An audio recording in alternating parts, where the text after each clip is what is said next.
A little bit about we're going to talk about Warren Buffett and why Warren Buffett makes so much money. I don't know if you guys know this, but Warren Buffett makes about $37 million a day.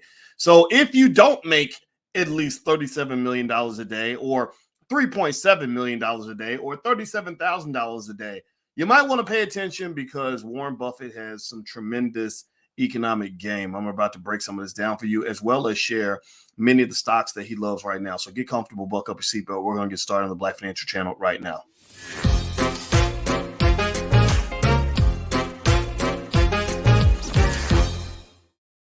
What's going on, guys? Welcome to the Black Financial Channel. That's theblackfinancialchannel.com. My name is Dr. Boyce Watkins. I'm your friendly neighborhood finance professor. On the Black Financial Channel, we talk about Black wealth and Black economics every day, sometimes as much as 10 times a day, and under one condition. The condition is that we are Black first. Black first means that we solve our own problems. Black first means that our kids are going to lead other people's kids. Black first means that we are going to rebuild our community because we can do it and we can do anything. If you agree that Black people can do anything, put a hashtag B in the number one in the chat, hashtag B1. I see Java is out of Louisville. Good to see you. It's nice to see somebody out of the Ville. That's where I'm from. I went to Ballard High School, by the way, Louisville, Kentucky. That's my city. Hello, Ruth and Black Bezos. Ruth says, I finally called her live. Yes, I am live and in the flesh. It's very good to see you, Ruth. And I finally caught you live. Oh my God, what a coincidence. Wow, I was thinking today, am I going to see Ruth today? There she is. Ruth is here. Everybody say hi, Ruth. Everybody say hi to Ruth. Ruth is the Black woman of the day right now, as far as I'm concerned. So anyway, let's get started. Let's talk about what was on my brain. I saw something. You guys know on this show, one of the things I do is I talk about things I just happen to be reading, things I'm noticing about wealth and money and what's going on. I mean, last night we had a great conversation about just the economics of the Super Bowl. You may want to check that out. There's a lot of interesting economic dynamics happening in the backdrop, like, for example, Snoop Dogg's acquisition of Death Row Records, what that means from a financial standpoint, but how it's also marred by complex corporate relationships with a hip-hop music industry that has a lot of complexities. Let's just say that, when you built your whole brand by saying we don't love them hoes, right? That's going to cause you some real political problems later on when you're trying to go get that money from white folks. So I thought that was a really interesting thing to break down, because one of the things you should understand about money is that money is everywhere. Wealth is everywhere. There are economic implications everywhere, to every partnership, every situation, everything. And so let's talk about the man of the hour, the guy that I'm thinking about on this particular night is Warren Buffett. Give me a yes or no in the chat. Let me know if you know who Warren Buffett is. Give me a yes in the chat if you know the name Warren Buffett. Give me a yes. Everybody put yes in the chat if you know Warren Buffett. B-Man, what are your thoughts on crypto? I like crypto. But also, if you have questions for me, by the way, we have class tomorrow in the Black Stock Market Program. If you log in at theblackstockmarketprogram.com or go to boycewatkins.com, you can actually do a month trial and join us for class. And one of the benefits that my students have is they can leave me questions and I will answer every single question. So if you have a question about a certain stock or a certain investment, your cousin wants you to invest in the family liquor store and you're not sure what to do, you can put the question in there and I will look it up and give it some thought and give you my 2 cents. Okay, it's not investing advice, but it is my perspective. Okay, so a lot of you know who Warren Buffett is. Good. All right, so let me tell you why Warren Buffett is special. See, you know how white folks have affirmative action, and then if you're a special Black person, they'll let like one Black person in if you fit the agenda. Like if you're of use to them in that moment, like they'll bring you in. They're gonna bring the rest of us in, right? This is why you need your own businesses, you need your own institutions, because they can't bring all of you in, but they'll pick that chosen Negro. Well, Warren Buffett is kind of the white version of our chosen Negro today.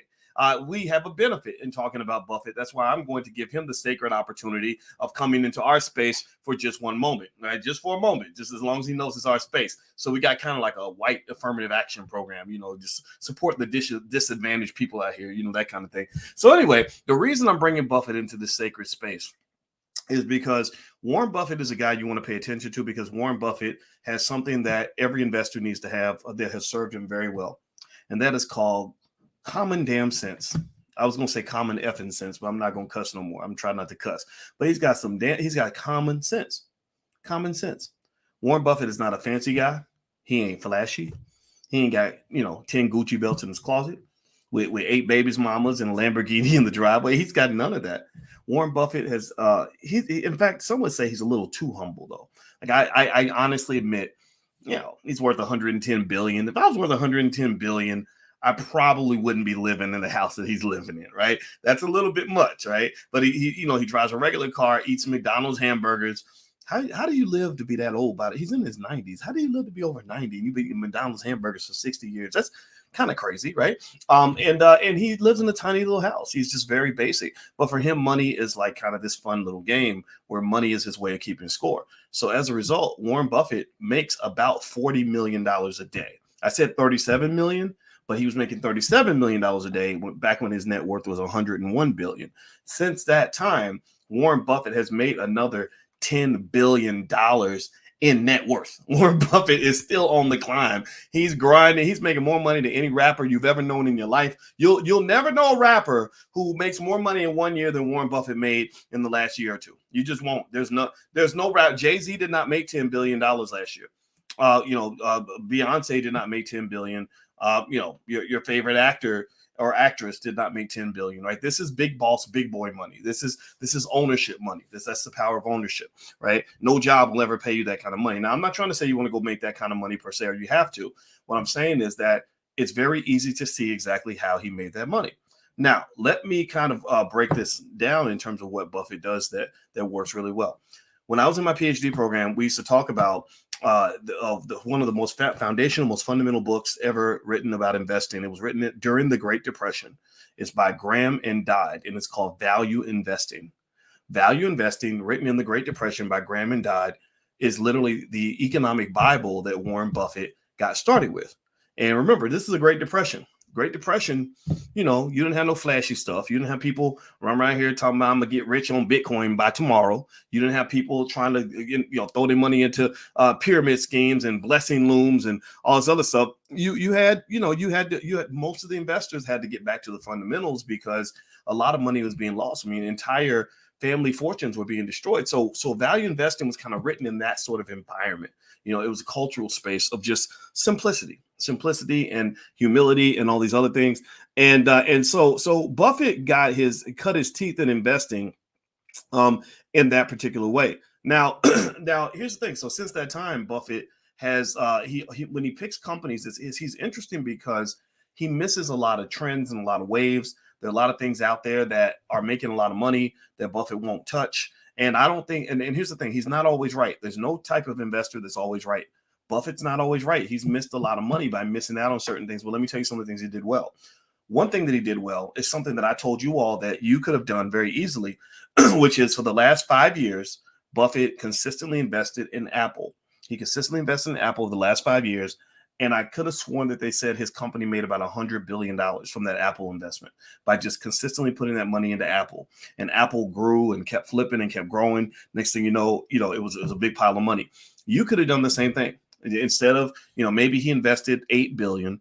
Maybe you could have invested 8,000, or maybe you could have invested 800, or maybe you could have invested $80, right? Whatever your number is. And that money would have flipped just like Buffett's money would have flipped. And what I like about Buffett is it kind of reminds you that, there's a difference between you and a guy that has $100 billion in the bank. No doubt about that. But at the same time, you can ride the same roller coaster that he's riding. You can get on the same economic vehicle that he's getting on. When he's getting money, you can get money. But there are people out there that simply follow the investments that Warren Buffett makes. And so let me kind of give you just a little bit of insight. Do me a favor, hit the thumbs up button, thumbs up, thumbs up, thumbs up.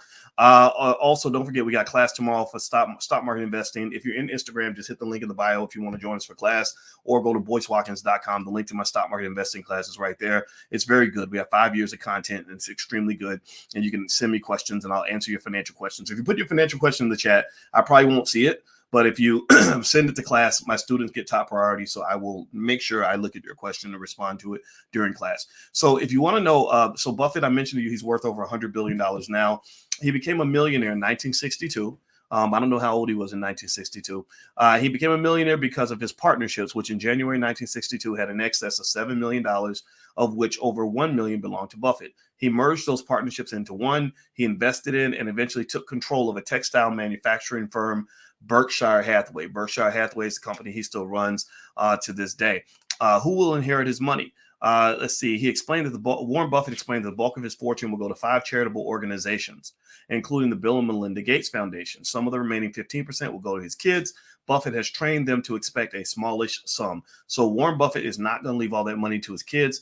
He doesn't believe his kids that's the best use of his money. He actually wants to give it away to charity. That's called the Giving Pledge. I think it's actually kind of cool. Another example is I love Elon Musk and Jeff Bezos in the space race. I love the idea of two really wealthy people working to, better humanity or whatever they think that is, right? I kind of wish somebody would go out and maybe, make sure all the homeless are taken care of and help all the starving kids. But at the same time, it's better than just rich people sitting on their money. So Buffett is not just a regular guy in that particular way. Now, how is Buffett investing his money? This is one of the things I want to share with you all in terms of what he's doing right now. And what I'm going to do is reveal to you his largest financial holdings. So if you want to, you could theoretically literally just look at the stocks he's invested in and kind of add this to your portfolio. I mean, there's nothing wrong with doing that. People do it all the time. So what I'm going to do is try to put this on the screen. If you're watching on Instagram, you won't see this, but I'll read it out to you. And even if you're watching it on YouTube, you still may not see the whole thing, but I'll read some of it to you. So here are the stocks that Warren Buffett holds the most right now. His biggest investment is in Apple, which is worth wait, is that right? Holy crap. He has $157 billion in Apple. Oof. Okay. 44 billion in Bank of America, 44.9 billion, 24.8 billion in American Express, 23.7 billion in Coca-Cola, 11.7 billion in Heinz, and 9.6 billion in Moody's, 8.3 billion in Verizon, 7.1 billion in U.S. Bank Corp. He just increased his investment in Chevron up to 4.5 billion, and he also owns $4.2 billion worth of Bank of New York Mellon. So so here's the thing about Buffett. The one thing you should know about his investing style is he is what you call a value investor. Now, remember I told you the Graham and Dodd book called Value Investing. What that does is that looks at stocks that have a high, what is called book to market ratio. Book to market ratio is where you take the book value of the company, where you add up all the value of all the company's assets. You add the value of its trucks, its factories, its brands, everything. And then you divide by the market value, right? The market value is just what the stock market decides it's worth. And if the book to market ratio is high, then that will be considered what they call a value stock, meaning that the market value is small. Right? Remember, the market value is in the denominator. So if the denominator is small, it makes the fraction bigger. Does that make sense? Give me a yes in the chat if that makes sense. I don't want to confuse anybody. So if the denominator is small and the numerator remains the same, then that's going to make the number big. So stocks that have a high book to market ratio are considered value stocks. Warren Buffett tends to like stocks like that because he feels that they might be undervalued. Now, remember this, though. There's a whole debate. If you go back, remember, you guys know my background. I'm from academia. I've written a bunch of research papers on stock markets, and they're in published peer-reviewed journals and stuff like that. You can find them on the internet. One of the big debates in academia that has always existed, and it will never go away, is whether or not these stocks are underpriced, meaning that they're good bargains, and you can really get, you're buying something cheap, or if they're appropriately priced and they're just riskier. Right? Maybe the price is lower because it's supposed to be lower, right? And that's what happens. Like, so when you look at a stock like let's say you look at GameStop, a lot of people would argue that GameStop or AMC became overvalued. But then there's some people who would say, no, GameStop or AMC was appropriately valued because it's got these great, investment projects on the horizon that are going to make it worth all this money. And the reality at the end of the day is it's just like a Muslim and a Christian arguing which religion is the right one. It depends on who you ask, and nobody really knows. Like if they say, well, I think if you go to heaven, this is going to happen. And the other guy says, well, I think if you go to heaven, this is going to happen. Well, they don't really know. It just kind of becomes a faith type of thing. So Warren Buffett's faith, his particular financial religion, is value investing. There are some people who don't believe what Warren Buffett does. They don't buy into it. Buffett tends to miss out on a lot of high flying takeoff companies. He missed out on the whole, a lot of the internet stocks, a lot of the tech companies that took off and did really well. Warren Buffett said, I don't believe in that. I don't believe in all this internet stuff. Right. Also crypto. He does not touch crypto. He feels like crypto has no fundamental value whatsoever. I disagree with that. I think crypto does have fundamental value because and the problem is that in finance, mathematically, all these stocks are valued with math equations, and there's some things you just can't quantify. Some things you just can't put it on a piece of paper and do a math equation and figure out what it's really worth. Like the love that I have for my wife, what's it worth? $10,000, $100,000, $1 billion, nothing, right? you can't make a formula, to say, well, today the value that Boyce has, the value the love Boyce has for his wife is at 2.2 billion 497,942,000. Tomorrow it's only 1.9 billion because she done pissed him off, right? Like you can't put a number on it. You can't do a math equation. And a lot of finance is driven by math. When I was in my PhD program, everybody was a mathematician. My master's degree is in math. I taught math at the University of Kentucky. So we're always trying to dump stuff in formulas and quantify things because numbers kind of give us a type of security that you don't get, when you're just kind of guessing things, right? So the numbers can be a guideline, but some things you just can't quantify. You cannot quantify the human experience. You cannot quantify human emotions very well. You cannot quantify the unknowable. You can try, but you really don't know, right? So ultimately, at the end of the day, Warren Buffett is good. If you are a conservative investor, you may want to watch this dude because he knows how to make his money. But at the same time, he ain't perfect. He ain't Jesus. And they call him the Oracle of Omaha, like he's a financial genius, financial Jesus. He ain't no oracle or nothing. And one other factor that works in Warren Buffett's favor that you may want to just keep in mind is this. Remember, I told you in investing, there's a human element. If something becomes popular, the price goes up sometimes, right? Well, what do you think? Pay attention now. Donald Trump used to play this game. What do you think happens? If somebody answer me in the chat, give me a yes. Give me a one-word response in the chat. What do you, or two-word response, whatever you want. What do you think happens to a company stock when Warren Buffett announces, I'm going to buy a big stake in that company? Like if Warren Buffett goes in and says, I'm buying 20% of the company, what do you think? Do you think that's going to cause the stock price to go up or down or stay the same? Do you think it's not going to matter? What do y'all think? What do y'all think? It could go up. Yeah. Yeah. It's just like, what it reminds me of? It makes me think about Different World. The guy that played Ron on A Different World, Darryl Bell, his father was one of the first black people on Wall Street. A lot of y'all don't know that. Y'all know him from TV, but his father was in investing in Wall Street, and that's where our friendship started. He and I are good friends, and I love this guy.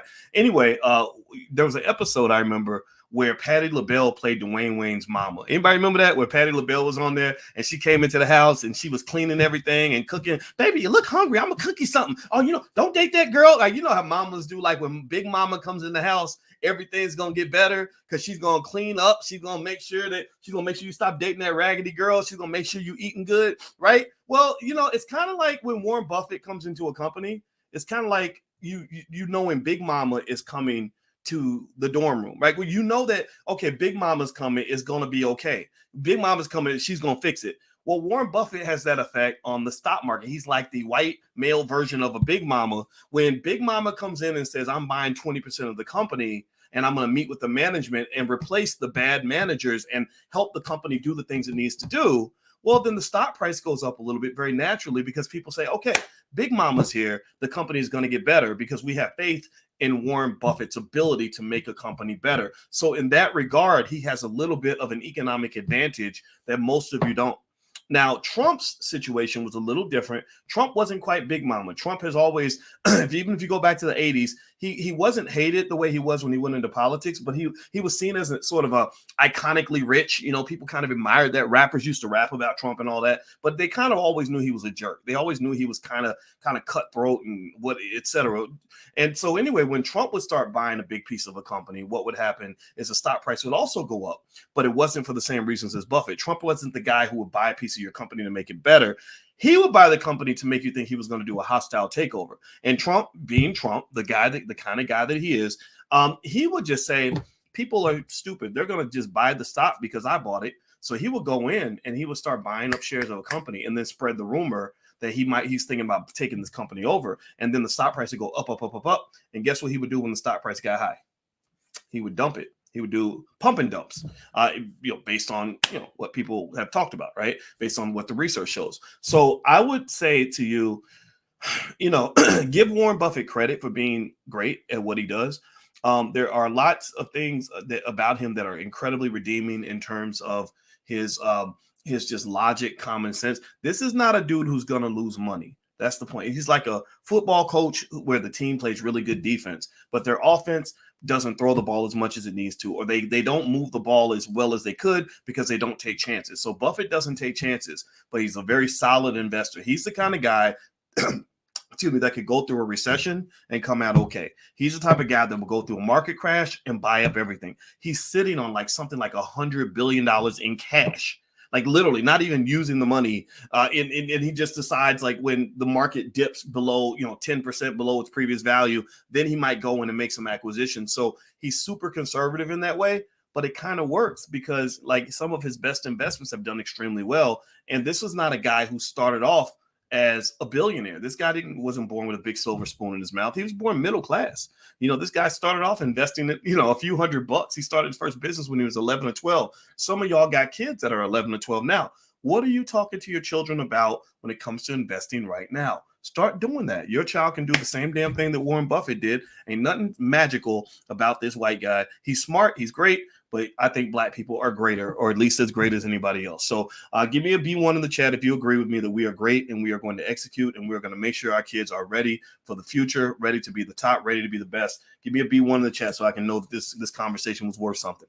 All right. So anyway, guys, I'm about to get out of here. Don't forget, tomorrow we meet for stock market investing class. If you want to join us, go to boycewatkins.com. Also, the book club meets on Wednesday night. We're reading Powernomics and Black Labor, White Wealth. We're almost done with Black Labor, White Wealth. We're going to hit the next Claude Anderson book. That's Wednesday night at 8:30. You can find all that on boycewatkins.com. Some of you asked a question. I think somebody said, how do you invest for a child? If you join, feel free to join the class. You leave me the questions. I can definitely answer them during class.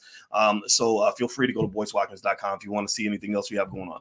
All right, guys, have a wonderful day. God bless you. It was real. I had a lot of fun. I hope you make $1 trillion. I'll see you later. Take care now. Peace.